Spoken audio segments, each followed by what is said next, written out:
यस्तोहरू त खान्छन् र भन्नु होला, तर यो चाहिँ हामीले खान्छौँ है। सो गाइस आजको ब्लगको सुरुवात चाहिँ म यहाँ भात खाँदै गरिरहेको छु। अनि अब चाहिँ यसो म छतमा हेर्न गएँ, बाबुले बिस्तार उठाएको भनेर। अनि यसो हेरेको त गमलामा पुरै कमिलाले हेर्नु त ड्रागन फ्रुटको यस्तो हालत गरिरहेको रहेछ नि। म चाहिँ यसरी टिपेँ अनि म चाहिँ अब भित्र हेर्न थालेँ काटेर कतिको यसले असर पारेको रहेछ कमिलाले भनेर। अनि यस्तो काटेर त भित्र केही नगरेको रहेछ, यस्तो रातो यस्तो मिठो थियो नि गाइस। अनि म चाहिँ यसलाई खाना थाले, मिठो भएको थियो है। खाइकन त बस्नै नसक्ने कि दिनभरि खान मन लाग्ने। यता फेरि आँप खान लाग्को सुतेर उठेर। अनि मम्मीले चाहिँ यता काट्दै हुनुहुन्छ यसरी बोक्रा छिलेर टक्क लगाएर म चाहिँ भाइलाई दिएँ। यता चाहिँ मेरो भागमा यो गुठली पऱ्यो, त्यही नि खाइरहेको छु। अब जे पर्यो त्यसपछि एउटा मात्र आँपलाई नभएर फेरि म चाहिँ अर्को खाना थालेँ। यो चाहिँ हो सुपारी आँप, एकदम मिठो हुन्छ। खाँदा खाँदा वाक्क भएर चाहिँ म यसरी पानी लिन जान लागेँ झोला बोकेर। अनि यस्तो बाहिर त यति घाम, छाता नलगिँदा कामै थिएन। अनि म चाहिँ यसो छाता उठाएर पानी लिन हिँडेँ। अनि यता पोखरी यस्तो राम्रो छ नि यहाँको। फेरि फेरि सुत्दै थिएँ, चाउमिन पकाएर खाम भनेर यिनलाई उठाएँ। अनि हेर्नु चाउमिन चाहिँ यति थियो, हामी त्यही पनि खाम भनेर। अनि तयार भयो, पुरा आगो सल्काएर खाने खाना भनेपछि त जोस जागर चलिहाल्छ कि जसलाई पनि। यता फेरि मैले दिएलाई ड्रागन फ्रुट दिएको पुरा मक्ख भइरहेको थियो। अनि यता हेर्नु न, म चाहिँ अब यो चाउमिनलाई उमाल्न थालेँ। अनि एकैछिनपछि मेरो चाउमिन पनि उम्लेर रेडी भयो। त्यसपछि मैले तातो पानी फालेर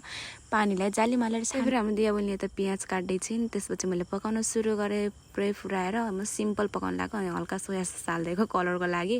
अब जे छ त्यही हालेर पकाइयो। अनि यस्तो भएको थियो, हेर्दा जस्तो भयो नि, खाँदा चाहिँ मिठै थियो। अनि यसरी म चाहिँ भाग लाउन थालेँ सबैलाई। यता यिनीहरूको पारा फेरि छुटेछ कि उनीहरूले पुरा चपस्टिकले खाने गरेको, उनीटा चपस्टिक छोपेर बसिरहेको थियो। अनि म चाहिँ यसरी दियालाई दिएँ, पुरा सस हालेर राम्रो भएको थियो। अनि एकदम मिठो पनि। अनि यो मेरो यता यिनीहरू दुईजना फेरि चपस्टिकले खाना भन्नु जोसेका, तर हेर्नु पुरुनले फेरि नजाने दियाले सिकाइरहेको छ यसरी खानुपर्छ भनेर। भएर चाहिँ चम्मचले गम दिइरह फेरि भोकाएर। त्यसपछि मैले ट्राई गरेको, एकदम मिठो भएको थियो है। अनि यता चाहिँ पिरो भएर केरा खाना दिएँ मैले चाहिँ यिनीहरूलाई। खाएर भएपछि यसरी भाँडा माझेर पनि भ्याएँ मैले। अब त्यसपछि म चाहिँ खाना बनाउन थालेँ। हेर्दा डरलाग्दो भयो नि, यो चाहिँ खान्छ नि बारुलाको लार्भा हो, यो चाहिँ यस्तो मिठो हुन्छ नि फेरि। अनि म चाहिँ यसरी पकाउन थालेँ, मजाले केही हाल्नु पर्दैन, नुन बेसार मात्र। अनि यत्तिको पाकेपछि रेडी हुन्छ। अनि म चाहिँ ट्राई गरेँ, सबभन्दा ठुलो माउ हेर्नु न, यस्तो राम्रो यस्तो मिठो भएको थियो नि पुरा हेर्नु। अनि यता चाहिँ हिजो साँझ पकाएको रोटी चाहिँ बचेको थियो। अनि हामीले चाहिँ यता टक्कलाई सुँगुलाई दिन थाल्यौँ। अनि यता हेरेको त्यो बजेले पुरा घोगी खाइरहेको छ, हिजो बिन्नु गएको रहेछ आफैले पकाएर एक्लो जीवन के गर्नु। यता फेरि अस्तिको भिडियोमा देख्न सक्नुहुन्छ हजुरले बाटो कस्तो थियो। अहिले चाहिँ हामीले टोलको सबै मिलेर यसरी बनायौँ बाटो। अनि हामी चाहिँ करेलतिर जाँदैछौँ आँप लिन।